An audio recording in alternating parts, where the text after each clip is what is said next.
The notification system in Android 4.1 is without question one of Android's best and most distinguishing features. But why don't more third-party apps use it? Here's a look at a few that do it well and a couple that could benefit from using expanded notifications.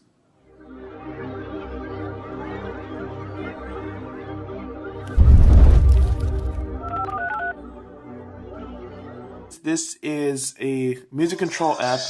I can play it right there. I can pause it.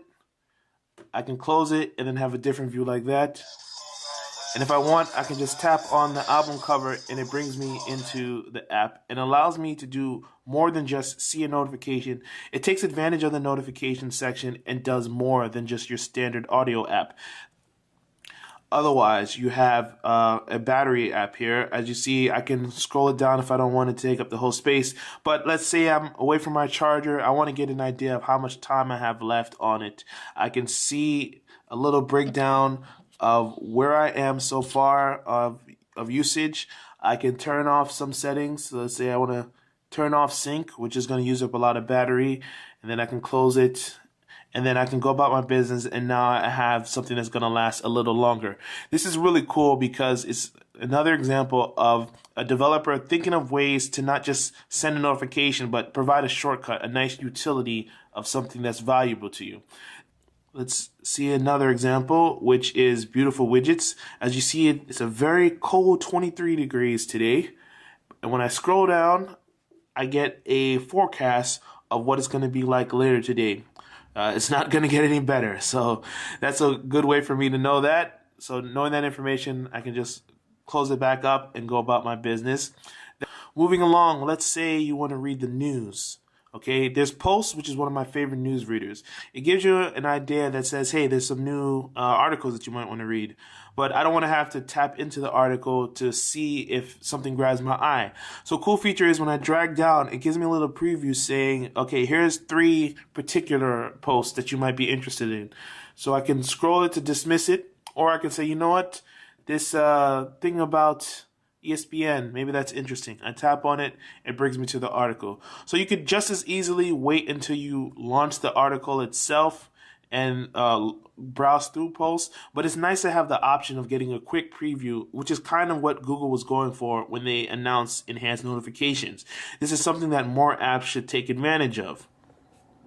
If you've ever taken a screenshot, you know that the notification, expanded notifications can be used for more than just updates from apps. You can also use it to take additional actions. So when I took that screenshot, when I scroll down, it gives me the option of sharing it to another app. And there are other third-party apps that do similar things. For instance, Evernote. It does a really good job that when you upload a note, it tells you of what you wrote to yourself.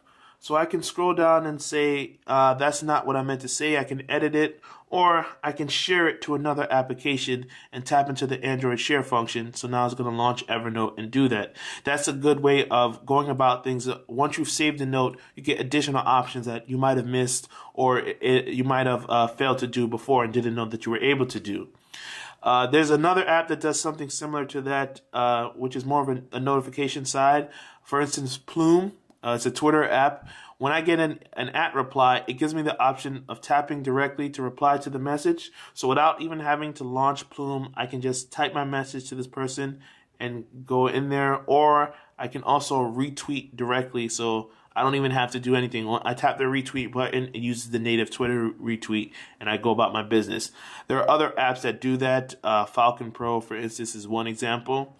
But surprisingly, there are some apps that don't do that, and that's the Twitter native application.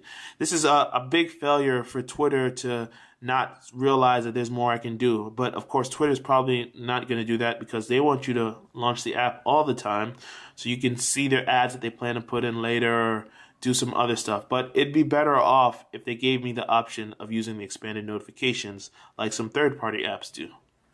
Another great application is Notif, which basically allows you to put notes to yourself in the notification area. This is cool because you can add photos with the camera or from the gallery. So I'll just add a quick photo notification to myself. I'll make a title, anniversary, content, and then I'll just add a bunch of useless text. You can also just create a plain text or create a list. So if you've got some items that you want to add to a list, you can do that. but I'll just create this little notification. And then the next time I'm in my notification area, I'll see this photo and it'll say, hey, you know, reminder, anniversary, blah, blah, blah. And I can just scroll it up and put it away for later, or I can just dismiss it entirely, and the app knows that. The cool thing about this is if you do a notes, a list or something like that, or you have additional notes aside from the title. For instance, right here is a title, important task for the day. And in the notes section, I've made a list of all the things I need to do today. You see, it's a very busy list. And at any time, I can just expand it or collapse it so it's there in case I need a reminder later, or in case I don't want to deal with it right now. But once I complete that and have done my very busy schedule, I can just swipe it out of the way. These are just some of the examples of what I think are some of the best that I've seen on Android, but obviously there are more opportunities that some apps aren't taking advantage of.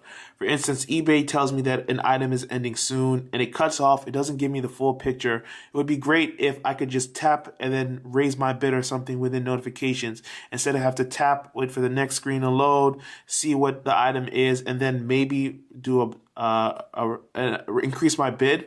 But you know, when you're on eBay, we're talking about a matter of seconds to determine whether or not you get that product. So that's one way that they can improve. Another app that would be ripe for improvement with this is surprisingly Google Voice.